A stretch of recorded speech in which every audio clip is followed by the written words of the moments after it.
नमस्कार भाई सभी को। आज हम स्टार्ट करेंगे इंडियन पॉलिटी और उसके अंदर हम historical background of India, Indian constitution वो पढ़ेंगे। ठीक है।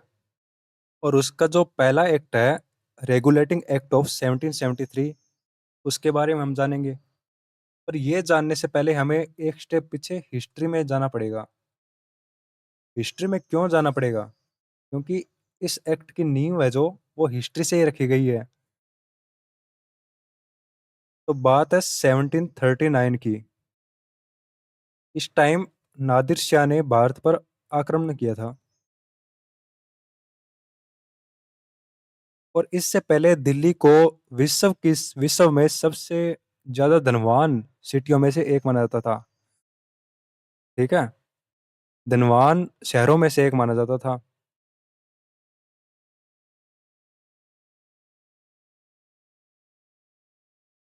और इसलिए नादिर शाह भारत पर आक्रमण किया। उसका तो उसकी मंशा सिर्फ भारत को लूटने की थी।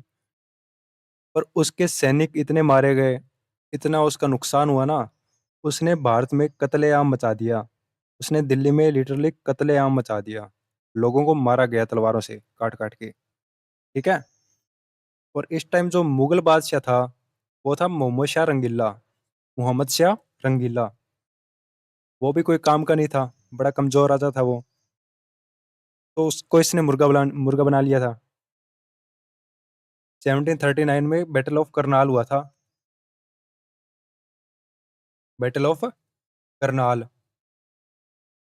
इस बैटल में मोहम्मद शाह रंगीला को नादिर शाह ने हरा दिया था और दिल्ली में कत्लेआम मचा दिया था।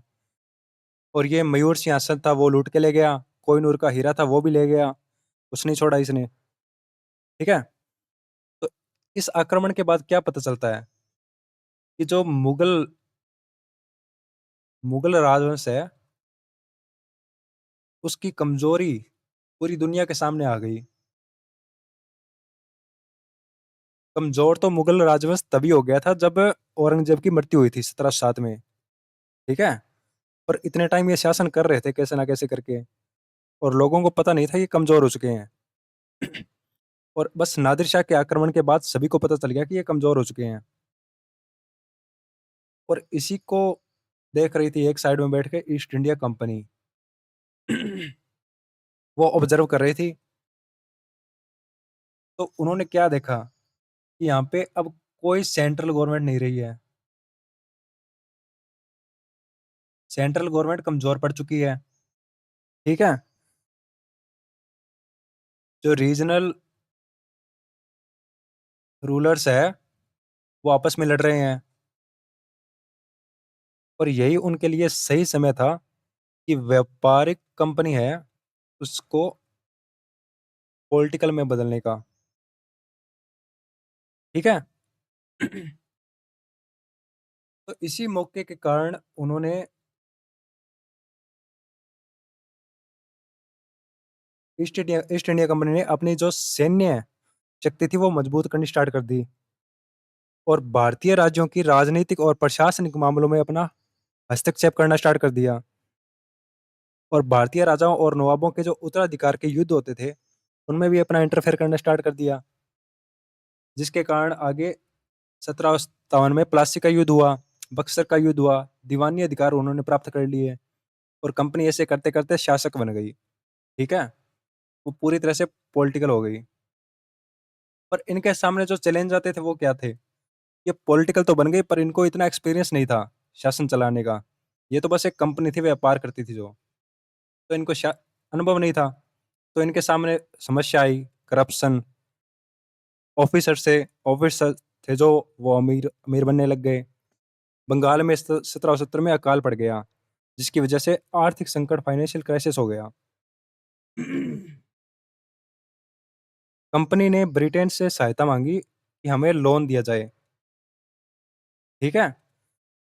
तो ब्रिटेन ने कहा कि हम आपको लोन देंगे, और हमारी एक शर्त है। वो शर्त क्या थी? कि हम आपके जो एडमिनिस्ट्रेशन है ना आपका, उसमें हम इंटरफेयर करेंगे। ठीक है। कंपनी को हम रेगुलेट करेंगे। ठीक है। और कंपनी को ये शर्तें माननी ही पड़ी। क्योंकि उनके पास और कोई चारा भी नहीं था, क्योंकि पैसे तो बचे नहीं थे उनके पास। और 1770 में बंगाल का अकाल पड़ गया ना, उसकी वजह से बिल्कुल तहस-नहस हो गया था सिस्टम। तो इसी कारण 1773 में रेगुलेटिंग एक्ट पारित किया गया। ठीक है? 1773 में ब्रिटिश संसद ने ईस्ट इंडिया कंपनी के प्रशासन को नियंत्रित करने के लिए अधिनियम पारित किया था। ये क्यों पारित किया था? इसकी नींव कहाँ से जुड़ी हुई है? ये आपको हमने बता दिया और आपको उम्मीद करता हूँ समझ आ गया होगा। नहीं आया तो वीडियो दोबारा देख लेना। ठीक है? तो इसके मेन ऑब्जेक्टिव थे control the east India company, corruption को कम करना और अच्छा एडमिनिस्ट्रेशन, प्रशासन को अच्छा करना, पार्लियामेंट्री कंट्रोल, पार्लियामेंट का ये इसी पे कंट्रोल हो गया अब। ठीक है? ब्रिटिश पार्लियामेंट थी ना जो उसका। तो इसके अंदर पहला प्रोविजन किया गया कि गवर्नर ऑफ बंगाल था ना, जो बंगाल का गवर्नर था, वॉरेन हेस्टिंग्स, उसको गवर्नर जनरल ऑफ बंगाल बना दिएगा। जी जी। ठीक है, गवर्नर जनरल ऑफ बंगाल। वो भारत का पहला गवर्नर जनरल था, वॉरेन हेस्टिंग्स। और दूसरा, एग्जीक्यूटिव काउंसिल, गवर्नर जनरल की सहायता के लिए 4 मेंबर्स की एग्जीक्यूटिव काउंसिल बना दी। इसके अंदर निर्णय थे जो बहुमत से होते थे, मेजोरिटी से निर्णय लिए जाते थे। क्योंकि ये भी जो गवर्नर जीजी था ना वो अपना, वो भी अपनी मनमानी ना कर सके। ठीक है? और तीसरा प्रोविजन था मद्रास और बॉम्बे, इनको बंगाल के अंडर में कर दिया गया। और बंगाल बंगाल था जो फॉरेन अफेयर्स देखता था, वॉर। ठीक है, ये सब बंगाल के द्वारा कंट्रोल किए जाते थे, जहाँ पे जीजी बैठता था। और चौथा, सुप्रीम कोर्ट एस्टेब्लिश किया गया कलकत्ता में 1774 में। ये वाला फैक्ट आ सकता है एग्जाम में, ध्यान रखना। सुप्रीम कोर्ट 1774 में कलकत्ता में एस्टेब्लिश किया गया और उसका जो पहला चीफ जस्टिस था, सर एलिजाम पे। ठीक है? और पांचवा प्रोविजन था जो कंपनी के ऑफिशियल्स, जो ऑफिसर्स थे ना, उन उनको कहा गया कि आप रिश्वत मत लेना। वो अब रिश्वत नहीं ले सकते थे, उपहार नहीं ले सकते थे, कोई भी गिफ्ट नहीं ले सकते थे किसी से। और निजी व्यापार पर रोक लगा दी, प्राइवेट ट्रेड। जो भी ट्रेड होना था वो ब्रिटिशर्स गवर्नमेंट के द्वारा ही होना था। और इससे इम्पोर्टेंस क्या हुई, ये भारत पर और ईस्ट इंडिया कंपनी पर कुछ भी मानो कि पहला पार्लियामेंट्री कंट्रोल था। इससे भारत की जो सत्ता थी वो सीधे ब्रिटिश के हाथों में चली गई थी। सेंट्रल एडमिनिस्ट्रेशन की शुरुआत हुई। ये वाला वर्ड याद रखना। ठीक है? गवर्नर जनरल की पोस्ट जो हमने पढ़ ली, Warren Hastings, Bengal. Supreme court 1774। ठीक है, कलकत्ता। और ये पहला इंपॉर्टेंट कॉन्स्टिट्यूशनल लॉ था। ठीक है? और इसकी जो लिमिटेशंस थी,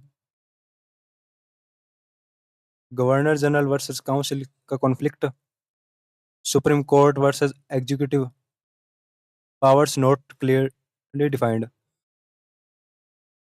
जो पावर्स थी ना, वो क्लियरली डिफाइन नहीं की गई थी कि किसके पास कितनी पावर है। जैसे जीजी ऊपर है, या फिर इसकी एग्जीक्यूटिव काउंसिल, जिसके कारण उनके द्वेष होते रहते थे। जीजी वर्सेस काउंसिल हो गया, सुप्रीम कोर्ट वर्सेस एग्जीक्यूटिव हो गया। ठीक है, इनके कॉन्फ्लिक्ट हुआ करते थे।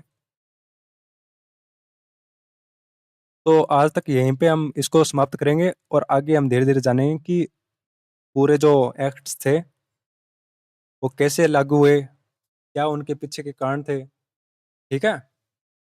धन्यवाद।